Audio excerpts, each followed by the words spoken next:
Here's a culture tip that might save you from vacation planning disaster. In India, attending a wedding means blocking off an entire week. In Denmark, you'll be in and out of City Hall in 20 minutes. Welcome to the marriage marathon, where saying I do can take 7 days or 7 minutes, depending on which side of the world you're standing.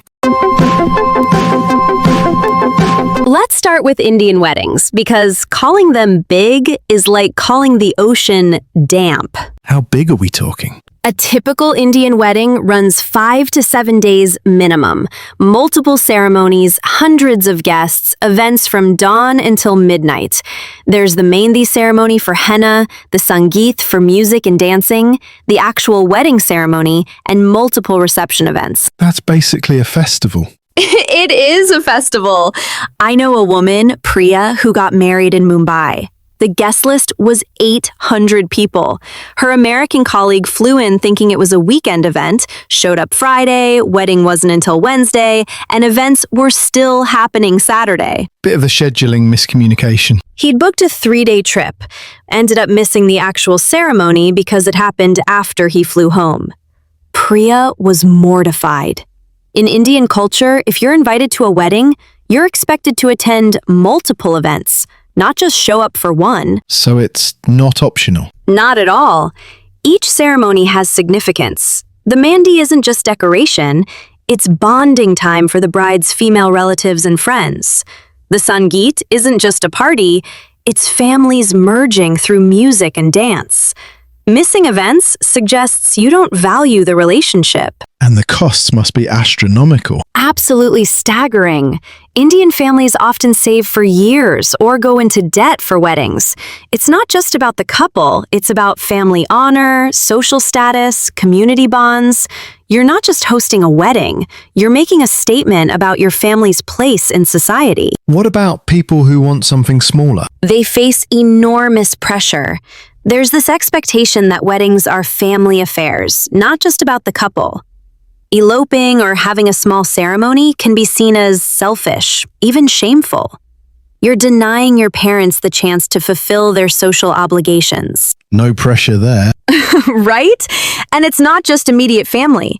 Extended relatives, parents' colleagues, family friends, neighbors, everyone expects an invitation. Leaving someone out creates lasting offense. Now, Denmark takes the complete opposite approach, doesn't it? Completely opposite. In Denmark, you can get married at City Hall in 15 to 20 minutes, be done, and grab lunch after. That's it? That's it. Many Danish couples choose civil ceremonies at City Hall. Quick, efficient, legal, done. No elaborate planning, no massive guest lists, no multi-day commitments. You show up with 2 witnesses, sign papers, and you're married. Do people still do traditional celebrations? Some do. There might be a small reception afterward, maybe dinner with close family, but the emphasis is on simplicity and authenticity rather than spectacle. Danish culture values intimacy over performance. There's a couple I know, Lars and Sophie, who got married in Copenhagen. They invited 12 people to City Hall, went to a restaurant afterwards for dinner, and that was the whole wedding. Total cost was maybe €2,000. Compared to Indian weddings, that can cost tens of thousands. Or hundreds of thousands. Lars's Indian colleague was completely bewildered. But where was the ceremony, the dancing, the family's meeting? To him, what Lars did barely qualified as a wedding. It felt more like signing a business contract. So it's about values, not just budgets. Exactly. Danes see weddings as personal declarations, not public performances. The marriage matters, not the wedding. Spending enormous amounts on one day feels wasteful when you could use that money for a house or travel. What about family expectations? Far less intense. Danish parents generally respect their children's choices. If the couple wants a simple City Hall wedding, that's their decision. There's no concept of family honor riding on wedding size. Very Scandinavian. Extremely. The cultural priority is on the couple's happiness and practical considerations, not meeting social expectations or impressing the community. So, where do other cultures fall on this spectrum? All over the place. Nigerian weddings, for instance, can rival Indian ones in scale. Multiple ceremonies, traditional and Western elements, enormous guest lists. It's about community, family networks, and honoring traditions. Multiple ceremonies like India? Yes, often a traditional ceremony in native dress, followed by a Western-style white wedding, sometimes even a registry office signing. Each ceremony matters to different stakeholders. Elders appreciate traditional rites.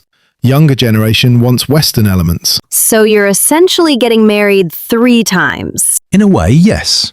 And Vietnamese weddings have similar patterns. There's the traditional tea ceremony for families, then often a larger reception. The tea ceremony is intimate and sacred. The reception is celebratory and public. American weddings fall somewhere in the middle, don't they? Very much so. Americans typically do one day, ceremony and reception, with maybe a rehearsal dinner the night before. Size varies wildly. Some people do Vegas quickie weddings, others do elaborate destination events. Though we've definitely commercialized it. The average American wedding costs $30,000 now, which is insane considering we're supposedly more casual than other cultures. Very American to find an expensive middle ground. Right? We've taken the Scandinavian concept of personal choice and added consumer culture on top. You can have whatever wedding you want, as long as you're willing to pay for it. What about Portuguese weddings? Portugal leans toward longer celebrations, the ceremony, then often an all-night reception. Food, dancing, toasts that go on for hours. It's celebratory and communal, but contained to one epic day, rather than spread across a week. Here's what's really fascinating about wedding length and scale. It reveals what cultures believe marriage is actually for. In India, marriage isn't just about 2 people. It's about joining families, honoring ancestors, maintaining social networks, and fulfilling religious obligations.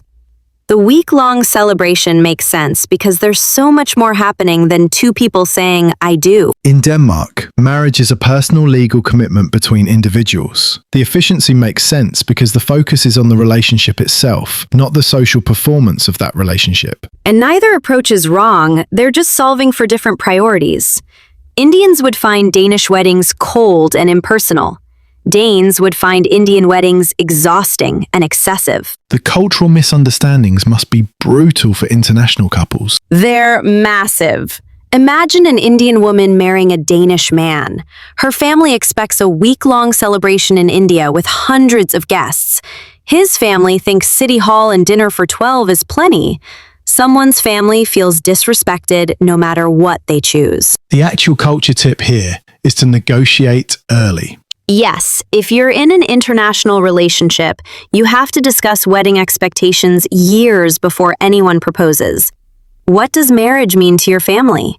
What ceremonies are non-negotiable? How many guests are expected? What can you afford? And be prepared to compromise or do multiple ceremonies. Exactly. Some international couples do 2 weddings, one in each country, following each culture's traditions. It's expensive and exhausting, but it honors both families. Or you elope and deal with the fallout later. Which some couples do. But that choice reveals its own cultural values, prioritizing the couple's desires over family expectations, which some cultures accept and others absolutely do not. The wedding length isn't really about time. It's about what marriage represents. Whether it's a week-long festival or a 20-minute ceremony, the length tells you everything about how that culture views marriage, family, community, and the individual. And how much vacation time you'll need to request. Welcome to international weddings, where save the date might mean clear your calendar for a month. Thanks for watching this exploration of wedding length across cultures.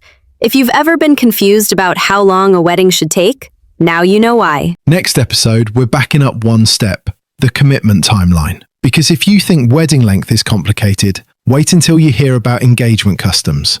In Lebanon, getting engaged means a year of events. In Sweden, you just announce it and move on. Get that wrong, and you've accidentally skipped half the relationship. Subscribe for new episodes every Tuesday and Friday. And if you've survived a week-long wedding or completed a marriage in under an hour, share your story in the comments. We love hearing about your cultural ceremony experiences. Until next time, may your wedding invitations come with accurate time estimates. And sufficient vacation day.